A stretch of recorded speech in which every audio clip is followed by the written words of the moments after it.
दोस्तों आप किसी भी एग्जाम को देने जा रहे हैं वहां पर पर्यावरण के ये प्रश्न बहुत ज्यादा पूछे जाते हैं। और आप अगर एसएससी सीजीएल का पेपर देने जा रहे हैं, सीटीईटी का देने जा रहे हैं, यूपी टीईटी का देने जा रहे हैं, कोई भी पेपर देने जा रहे हैं, ये वीडियो आपके लिए बहुत महत्वपूर्ण होने वाला है। पहला प्रश्न आता है आपके सामने, भारत को इंडिया नाम किसने दिया था? भारत को इंडिया नाम किसने दिया था? सही जवाब निकल कर आता है प्यारे दोस्तों इसका, ईरानी और यूनानियों ने सबसे पहले भारत को इंडिया नाम दिया हुआ था। दूसरा क्वेश्चन आता है, कश्मीर से कन्याकुमारी तक की लंबाई कितनी है?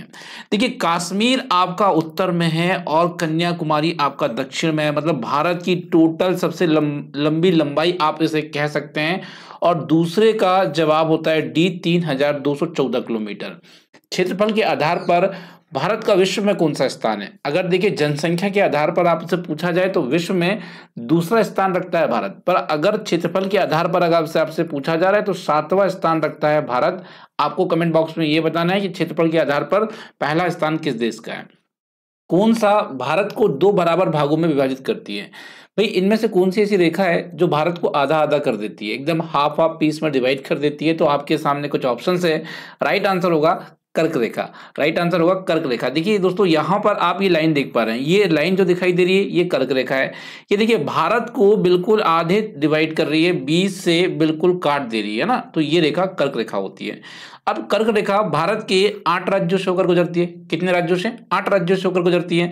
साथ ही साथ इसमें 8 राज्य कौन कौन से होते हैं? मिजोरम होता है, त्रिपुरा होता है, पश्चिम बंगाल, राजस्थान, गुजरात, मध्य प्रदेश, छत्तीसगढ़ और झारखंड होता है। अगर आपको ये ट्रिक्स याद नहीं हो रही है तो आप ये इसको याद करें, मित्र पर गमछा झार, बस इसके माध्यम से ये 8 के 8 राज्य आपको याद हो जाएंगे और आप याद रखोगे इस प्रश्न को। ये एक नंबर आपको किसी भी परीक्षा में जरूर दिलाएगा। निम्न में से किस केंद्र शासित प्रदेशों में लोगों द्वारा चुनी हुई सरकार कार्य करती है? देखिए यहाँ पर अगर आप बात करेंगे, जैसा कि आपने देखा है दिल्ली में, दिल्ली एक केंद्र शासित प्रदेश है और यहाँ पर आपने अक्सर देखा होगा केजरीवाल को, है ना। तो केजरीवाल यहाँ पर लोगों से चुनकर आए हैं और यहाँ पे शासन भी उनका चल रहा है। तो डेफिनेटली यहाँ पे अगर 5 नंबर की हम बात कर रहे हैं तो यहाँ सी जवाब सही होगा। गोवा के पड़ोसी राज्य क्या है? भाई देखिए गोवा, अगर आप गोवा की बात करेंगे तो भारतवर्ष का सबसे छोटा राज्य है। अगर क्षेत्रफल की दृष्टि से अगर आप देखते हैं तो गोवा सबसे ज्यादा छोटा है। और गोवा के 2 पड़ोसी राज्य हैं। कितने पड़ोसी राज्य? 2 पड़ोसी राज्य कौन कौन से हैं? एक तो महाराष्ट्र है, एक कर्नाटक है। चलिए आइए देखते हैं मैप में किस तरीके से। देखिए प्यारे दोस्तों आपको ना ये गोवा दिखाई देगा, ये गोवा है। गोवा का एक पड़ोसी राज्य महाराष्ट्र है, एक कर्नाटक है और तीसरा कोई भी पड़ोसी राज्य इसका आपको देखने को बिल्कुल नहीं मिलता है। मणिपुर, त्रिपुरा, असम किस राज्य से घिरे हुए हैं? अब आपको थोड़ा सा ना मैप का नॉलेज जरूर होना चाहिए इसके लिए। अगर 7वें नंबर की हम बात कर रहे हैं, option number B Mizoram. Mizoram is absolutely right answer. किस राज्य में सबसे ज्यादा तटीय सीमा है? That's a very important.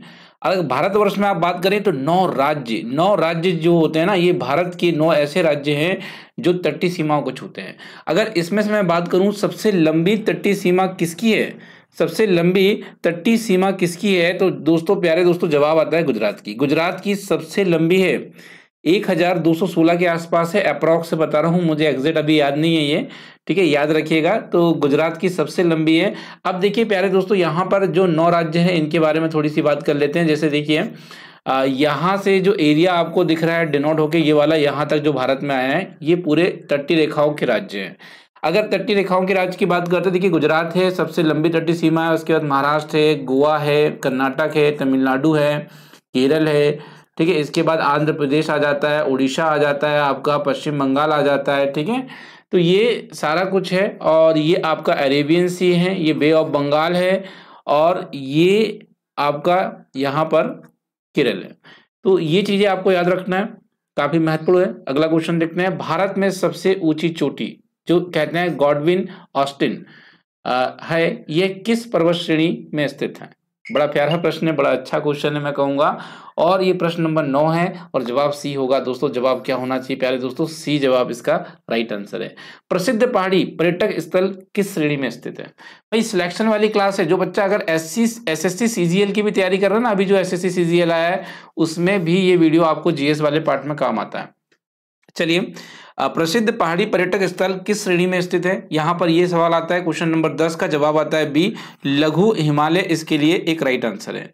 Bharat का ठंडा मरुस्थल बहुत ज़्यादा चर्चाओं में रहता है। भारत में गर्म मरुस्थल रेगिस्तान में है, रेगिस्तान है, और जो है राजस्थान के जैसलमेर में। और अगर आप छोटे मरुस्थल की बात करेंगे, तो सॉरी ठंडे मरुस्थल की आप बात करेंगे, तो ठंडा मरुस्थल आपको देखने को मिलता है लेह एंड लद्दाख में। कहाँ मिलता है? लेह एंड लद्दाख में। आगे चलते हैं। प्रायद्वीप पठार का आकार कैसा होता है? जैसे कि आप लोग जानते हैं प्रायद्वीप पठार, प्रायद्वीप पठार का जो मुख्यतः आकार होता है दोस्तों, ये होता है त्रिभुजाकार। कैसा होता है? त्रिभुज के आकार का होता है। ये चीजें आपको याद रखना है। नेक्स्ट देखेंगे, आइए क्या कहता है अगला क्वेश्चन। विश्व की सबसे पुरानी पर्वत श्रृंखला कौन सी है? देखिए, पर्वतों की रानी भी शायद इन्हें कहा जाता है। और अगर आप मुझे बात करेंगे यहाँ पर, तो जवाब आता है 13वें नंबर का, जवाब नंबर ए, अरावली पर्वत।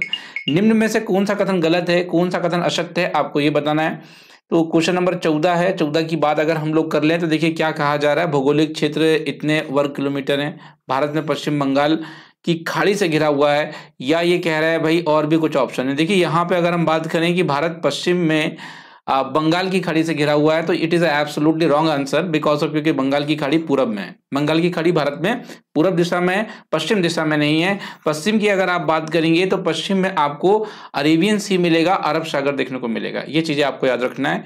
तो बड़ा अच्छे तरीके से आप चीजों को हैंडल करते चलेंगे। कर्क रेखा भारत के कितने राज्यों से होकर गुजरती है? दोस्तों वीडियो को पूरा देखना। ये क्लास, इस तरह की जो क्लास होती है ना, बहुत कम समय में बहुत ज्यादा सिखा जाती है। मैं कहूंगा कि एक सिलेक्शन वाली क्लास होती है। कैसी होती है? आपको सिलेक्शन दिला सकती है। कर्क रेखा भारत के किन राज्यों से होकर गुजरती है, ये सवाल हमारा आपसे है। तो देखिए, कर्क रेखा जो भारत के 8 राज्यों से होकर गुजरती है, जिसके बारे में अभी मैंने आपको ऊपर बताया। अल बिरूनी नामक एक पुस्तक लिखी है अल बिरूनी ने। अब ये अल बिरूनी किस देश से आए थे, ये बड़ी चर्चाओं का विषय होता है। तो अल बिरूनी उज्बेकिस्तान से आए हुए थे। कहाँ से आए थे? उज्बेकिस्तान से आए थे। और इन्होंने भारतवर्ष में तालाबों का भ्रमण किया, जलाशय का भ्रमण किया, और उसके ऊपर एक पुस्तक लिख दी जो आज भारत के इतिहास को जानने में बड़ा सहायक है। उसका नाम है किताब उल हिंद। क्या नाम है? किताब उल हिंद नाम है, और ये आपको याद होना चाहिए। निम्न में से कौन सी नदी पश्चिम की तरफ बहती है? ये प्रश्न बड़ा अच्छा है। देखिए यहाँ पे अगर हम बात करें, कुछ नदियां जो होती हैं ये पश्चिम की तरफ बहती है, पूछ रहा है। मतलब ये एक्चुअली क्या करती होगी, पूर्व से निकलती होगी और ऐसा चलती होगी पश्चिम की तरफ। ये पूर्व से निकल के कहाँ जाती है? पश्चिम की तरफ जाती है। आप ध्यान रखेंगे इस चीज का। बाकी नदी क्या कर रही है? पश्चिम से पूरब की तरफ बह रही है। तो अगर आपसे मैं बात करूं तो देखिए, एक नदी ऐसी सबसे पहली नदी मैं आपको बताऊंगा, नर्मदा नदी है। नर्मदा नदी है जो पश्चिम की तरफ बहती है। नर्मदा का ऑप्शन नहीं है आपके पास। तो दूसरी नदी सुनिए, माही नदी भी यहाँ पे पश्चिम की तरफ बहती है। अगर तीसरी नदी की बात करूं, लूनी नदी भी यहाँ पर पश्चिम की तरफ बहती है। भाई चारों ऑप्शन में नहीं है, मैं क्या बता रहा हूँ आपको। आप लोग ये सोच रहे होंगे दोस्तों, ये वाला ऑप्शन आपको मिल जाएगा, ताप्ती। ताप्ती नदी भी क्या होती है? पश्चिम की तरफ बहती है। तो ये बिल्कुल जवाब सही है, पश्चिम की तरफ। अब प्यारे दोस्तों देखिए क्या होता है, एक बड़ी अच्छी चीज मैं आपको बताना चाहूंगा। यहाँ पर एक बड़ी ही अच्छी चीज बताना चाहूंगा। एक मिनट। एक बड़ी अच्छी चीज आपको बताना चाहूंगा। देखिए क्या होता है, ये आपका पश्चिम का इलाका है, ये आपका पूरब का इलाका है। तो देखिए क्या होता है, कुछ नदी ऐसा बह रही है, ये पश्चिम से पूरब की तरफ बह रही है, सॉरी पूरब से पश्चिम की तरफ बह रही है। जैसे आपकी ताप्ती नदी है, तो ये कहाँ जाके गिरेगी? ये आपका ये अरेबियन सी है, यहाँ पर जाकर अरेबियन सी में गिरेगी। अब कुछ नदी ऐसा बहेगी पूरब से पश्चिम की तरफ, ओ सॉरी पश्चिम से पूरब की तरफ बहेगी। ये पूरब है, ये पश्चिम से जा रही है पूरब की तरफ, जैसे गंगा नदी बहती है। तो ये कहाँ जाके गिरेगी? ये बंगाल की खाड़ी में जाकर गिरेगी। ये चीजें आपको याद रखना है, बाकी कुछ नहीं है, बड़ा आसान सा है। लक्षद्वीप किस सागर में स्थित है?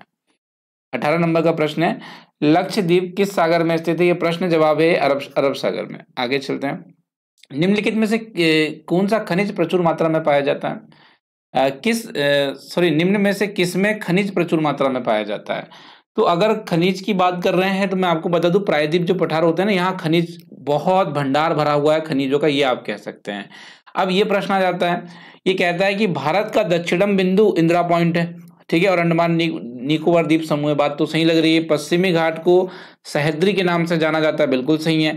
सुंदरवन सबसे बड़ा डेल्टा है, बिल्कुल सही है। नर्मदा नदी डेल्टा नहीं बनाती, ये भी बिल्कुल सही है। तो क्वेश्चन नंबर 20 की अगर हम लोग बात कर रहे हैं तो ऑप्शन नंबर डी, सारे ऑप्शन सही हैं। निम्न में से किस स्थान की जलवायु निर्भर करती है? आप ये बताइए, अगर मान लेते कोई प्लेस है, उसकी जलवायु किस किस चीजों के ऊपर डिपेंड करेगी? तो उसकी ऊंचाई पे, स्थिति में, या समुद्र की दूरी में। मैं आपको बताना चाहूंगा इन सभी चीजों में डिपेंड करती है जो जलवायु होती है। किन राज्यों में लौटता हुआ मानसून से बारिश होती है? मतलब भाई अब बारिश आप समझ रहे हैं, लौटता हुआ मानसून मतलब मानसून जस्ट खत्म होने वाला है और लौट रहा है, वहां पर ये आपको बारिश देखने को मिल रही है। 22 नंबर की बात करेंगे, जवाब आएगा आंध्र प्रदेश और तमिलनाडु। अगला क्वेश्चन देखते हैं, सुंदरवन का प्रमुख वृक्ष क्या है। अब देखिए सुंदरवन एक मैग्रोव पादप यहाँ पर आपको देखने को मिलते हैं और एक दलदली भूमि है, ये एक दलदली भूमि है। और इनके अगर वृक्षों की बात करेंगे तो सुंदरी वृक्ष जो है ना यहाँ का बहुत ही फेमस वृक्ष है। निम्न में से कौन सा राष्ट्रीय प्रतीक अशोक के लाट स्तंभ से लिया गया है। अब देखिए यहाँ राष्ट्रीय गीत तो नहीं लिया गया है, राष्ट्रीय गान भी नहीं, राष्ट्रीय कैलेंडर भी नहीं लिया गया, यहाँ पे लिया गया है राष्ट्रीय चिन्ह। जैसा कि आप ये देख पा रहे हैं, ये हमारा राष्ट्रीय चिन्ह है। इसमें लिखा हुआ है देवनागरी लिपि में सत्यमेव जयते। सारनाथ में जो अशोक ने मौर्य सम्राट जो अशोक थे, उन्होंने जो स्तंभ बनाया है, उस स्तंभ से ये हमारा राष्ट्रीय चिन्ह लिया गया है, जिसे आप कहते हैं सत्यमेव जयते। अर्थात इसका अर्थ होता है सत्य की हमेशा जीत होती है। चलिए नेक्स्ट देखते हैं, कौन सा सम्मिलित नहीं है भैया। राष्ट्रीय पक्षी मोर है, बिल्कुल है। राष्ट्रीय जलीय जीव सुनसु डॉल्फिन है, बिल्कुल है। राष्ट्रीय फलाम है, बिल्कुल है। पर आप कहें राष्ट्रीय पशु शेर है तो बिल्कुल गलत है। आप राष्ट्रीय पशु आपका बाघ है। कौन है राष्ट्रीय पशु आपका? बाघ है। नेक्स्ट देखते हैं, जनसंख्या के आधार पर विश्व में भारत का स्थान कौन सा है। जैसा कि आपको मैंने बताया था, पहले स्थान पर भारत नहीं है, भारत का स्थान आता है दूसरा, पहले स्थान पर आता है चाइना।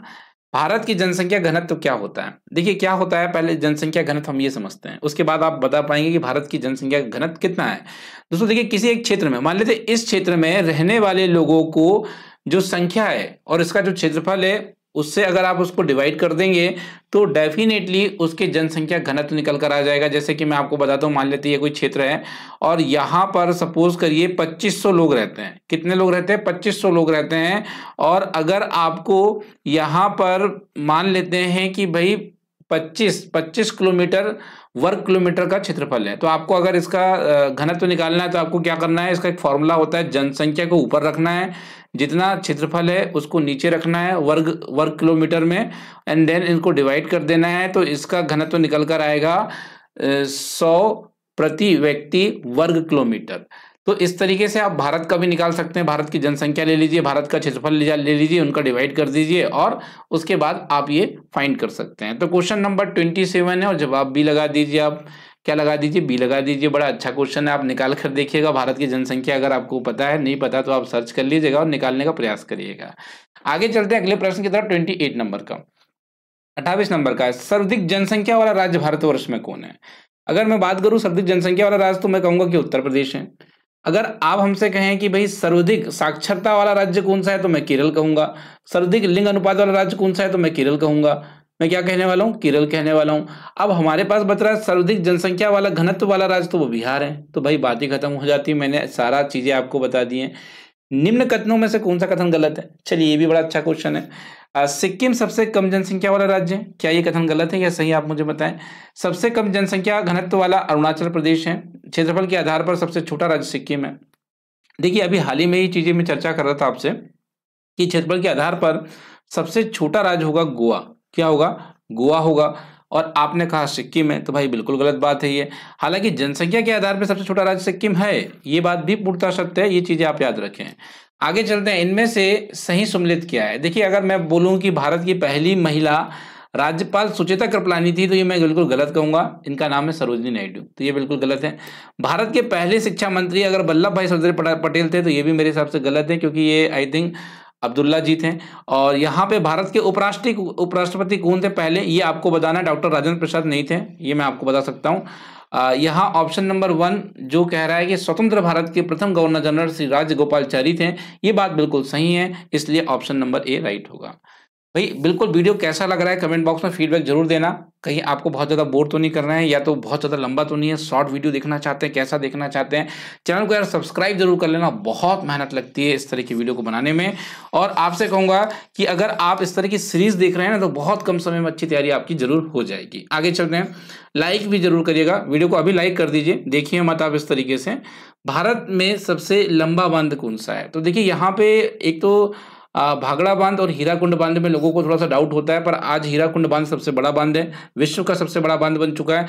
निम्न में से किसे शहीद आजम कहा जाता है? तो बच्चा जानता है, मेरे हिसाब से भगत सिंह जी को शहीद आजम की उपाधि दी गई है। चंपा जनजाति कहाँ पर पाई जाती है? देखिए चंपा जनजाति एक बहुत खास तरह की जनजाति है, ये 5000 मीटर ऊंची पहाड़ियों पर निवास करती है, जहां पर टेम्परेचर -40 सेल्सियस से भी नीचे चला जाता है। और ये खास तरह की एक बकरी अपने साथ रखते हैं जिनसे उन्हें पश्मीना ऊन प्राप्त होता है और ये निवास करती हैं लद्दाख में। इन जनजातियों को खाना बदोश या घुमंतु भी कहा जाता है, ये भी आपको याद रखना है। भारत को जनजातियों की सबसे बड़ी जनजाति कौन सी आपको पता है? ये जनजाति मिलियन में है, ये जनजाति मिलियन में है और ये जनजाति है गोंड जनजाति। कौन है? गोंड जनजाति। आगे चलते हैं। तीजन बाई का नाम सुना होगा, एक जनजाति महिला है। ये तीजन बाई जो है एक जनजाति महिला है। ये किसके लिए बड़ी प्रसिद्ध हो गई हैं? तो ये ना पडवानी गायिका के लिए बड़ी ही प्रसिद्ध हो गई हैं। कुडुख भाषा को जंगल में क्या कहते हैं? हालांकि देखिए सूर्यमणि का सीधा संबंध है कुडुख भाषा से। झारखंड की रहने वाली थी सूर्यमणि, जिन्होंने तोरंग नामक एक केंद्र खोला था। इन्होंने तोरंग नामक केंद्र खोला था और कुडुख लैंग्वेज में तोरंग को जंगल कहा जाता है। क्या कहा जाता है? एक मिनट यार, जंगल कहा जाता है तोरंग को। क्या कहा जाता है? जंगल कहा जाता है, याद रखेंगे। झारखंड जंगल बचाओ आंदोलन की शुरुआत किसने की थी? देखिए क्या है इसमें, सूर्यमणि का अहम रोल था। सूर्यमणि ने इसमें पार्टिसिपेट किया था। और मैं आपको बताना चाहूंगा वासवी एक पत्रकार थे जो इन्होंने इसको स्टार्ट किया था, झारखंड जंगल बचाओ आंदोलन को। बट यहाँ पे सूर्यमणि ने इसमें विशेष योगदान दिया था। कई बच्चे सोचते हैं कि सूर्यमणि का आंदोलन है, ऐसा नहीं है, वासवी पत्रकार ने चालू किया था। भारत में किस राज्य में टिन खेती होती है? बड़ा अच्छा प्रश्न है, 38 नंबर का क्वेश्चन है। भारत के किस राज्य में टिन खेती होती है? तो जवाब होगा मिजोरम राज्य में होती है। आगे चलते हैं। एक चित्रकारी जो महाराष्ट्र में पाई जाती है, कहना है चित्रकारी है केवल कहाँ देखने को मिलती है? महाराष्ट्र में देखने को मिलती है। ये कागज पे बनाई जाती है, कहानियों को चित्रित किया जाता है, प्राकृतिक रंगों का इस्तेमाल किया जाता है। हालांकि देखिए मधुबनी बिहार की है, कलमकारी यहाँ की नहीं है। चित्रकाठी और वर्ली दोनों ही ये चित्रकारी जो है ये महाराष्ट्र की है, पर चित्रकाठी भी ये महाराष्ट्र की है और ये इसमें जो बातें लिखी गई है वो चित्रकाठी के लिए ज्यादा सही है, वर्ली के लिए नहीं है। इसलिए आपको यहाँ चित्रकारी लगा के आना है। आगे चलते हैं। निम्न में से कौन सा पारंपरिक चित्रकला पश्चिम बंगाल में पाई जाती है? चलिए बड़ा अच्छा क्वेश्चन है भाई, कौन सी चित्रकला पश्चिम बंगाल की है? 40 नंबर का प्रश्न में पहुंच चुके हैं। Option number D jamdani. Jamdani चित्रकला जो है ये पश्चिम बंगाल की है। अब देखिए ये वाला क्वेश्चन बहुत बवाल है, बहुत बवाल क्वेश्चन है। दोस्तों आप ना प्ले स्टोर से हमारे ऐप को जरूर डाउनलोड करें। किसी भी प्रकार का नोट्स पीडीएफ पाना है तो इस एजुकेशन फॉर यू यही वाला लोगो में ऐप को डाउनलोड करके आप लोग पा सकते हैं। ठीक है, आगे चलते हैं। पट्टा चित्रकारी, दरिया, पश्मीना और पीतल की। देखिए पीतल कारीगरी ना मुरादाबाद में ही फेमस है, ये बात सही है। पश्मीना आपको लद्दाख में मिल जाएगा, दरिया आपको जम्मू कश्मीर में मिल जाएगी, पट्टा चित्रकारी जो है ये उड़ीसा में देखने को मिल जाएगी। आगे चलते हैं। निम्न में से कौन सा सम्मिलित नहीं है? अब देखिए भाई यहाँ फिरन जम्मू कश्मीर में, धावनी दक्षिण भारत में, मुंडम नौरियाथुम ये केरल में बिल्कुल है भाई। पर आप बात कर रहे हैं ना हमसे मेखला चादर। मेखला चादर एक्चुअली क्या है? ये असम में है। खासकर से असम की महिलाएं ना एक प्रकार की कह सकते हैं खास प्रकार की साड़ी है ये, और ऐसे असम की महिलाएं इस्तेमाल करती हैं। सारोंग जो है ये किसको कहते हैं? 43 नंबर का क्वेश्चन है, जवाब आएगा आपके पास सी, यहाँ पर लुंगी को। ओणम फसल संबंधित कोई त्यौहार यहाँ पर दिया गया है। ये ओणम से जो संबंधित त्यौहार है किस राज्य में सेलिब्रेट किया जाता है? देखिए बहुत सारे बच्चे ना तमिलनाडु और केरल को लेकर कंफ्यूज हो जाते हैं, पर मैं आप लोगों को बता दूं ये राज्य केरल का है। जब फसल काटते हैं तो ओणम त्यौहार केरल के लोग सेलिब्रेट करते हैं।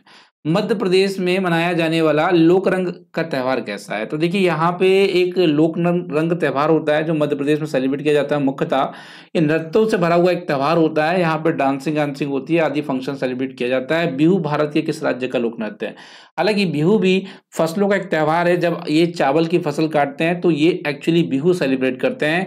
और दो खास तरह का चावल इसमें काटा जाता है जिसका नाम है बोरा और दूसरे का नाम है चेवा। ये बोरा और चेवा दो खास तरह की चावल की किस्म होती हैं जिन्हें क्या करते हैं बिहू त्यौहार में इसी से पकवान भी बनाए जाते हैं। बड़े चिपचिपे चावल होते हैं और ये असम राज्य में देखने को मिलते हैं। कहाँ मिलते हैं? असम राज्य में देखने को मिलते हैं। ऑप्शन नंबर सी लगा दो। अगला क्वेश्चन देखते हैं। कुचिपुड़ी ये एक प्रसिद्ध शास्त्रीय नृत्य है, ये भारत के किस राज्य में? बहुत सारे बच्चे यहाँ केरल या आंध्र प्रदेश को लेकर कंफ्यूज होते हैं, कुछ बच्चे तो तमिलनाडु में भी कंफ्यूज होते हैं इसको लेकर, पर सही जवाब इसका है आंध्र प्रदेश। आगे चलते हैं। वर्ली एक पारंपरिक कला है। वर्ली नामक स्थान कहाँ पे है? देखिए वर्ली एक्चुअली एक बड़ी ही अच्छी चित्रकारी है जो काफी लंबे समय से होते चली आ रही है और ये महाराष्ट्र में बड़ी फेमस है और ये महाराष्ट्र की एक मुख्य चित्रकारी है। भारतीय संविधान की 8वीं अनुसूची में कितनी भाषाओं को मान्यता दी गई है? तो मैं आपको बता दूं 22 भाषाओं को मान्यता दी गई है। जैसा कि आप जानते हैं निम्न में से कौन सी शास्त्रीय भाषा मानी जाती है? भाई यहाँ पे संस्कृत ले लो, कन्नड़ ले लो, मलयालम ले लो, ये सारी भाषाएं शास्त्रीय भाषा है। साथ ही साथ मैं आपको सभी को बता देना चाहूंगा यहाँ पे कि एक क्वेश्चन मैं आपको दिकर जा रहा हूँ। कथक किस राज्य का या कहाँ का ये नृत्य है, आपको ये बताना है, कथक। तो दोस्तों आप लोगों से आज के लिए इतना ही, लेते हैं हम विदा। आप लोगों से कहूँगा, आपको थोड़ा सा भी अगर मेहनत ऐसा लगता है कि सर मेहनत कर रहे हैं, हमको फीडबैक देना चाहिए, तो चैनल को तुरंत सब्सक्राइब करो, अपने दोस्तों को सब्सक्राइब कराओ, वीडियो को लाइक करो। और यहाँ पे हर क्लास को जरूर देखिए आप। ये वीडियो मैं सुबह 6 बजे अपलोड कर रहा हूँ, तो आपको ये डेली सुबह 6 बजे कुछ इस तरह की वीडियो देखने को मिलेंगे। तो बहुत बहुत धन्यवाद। Thank you so much everyone to watching this video. Good night, शुभ रात्रि एंड टेक केयर।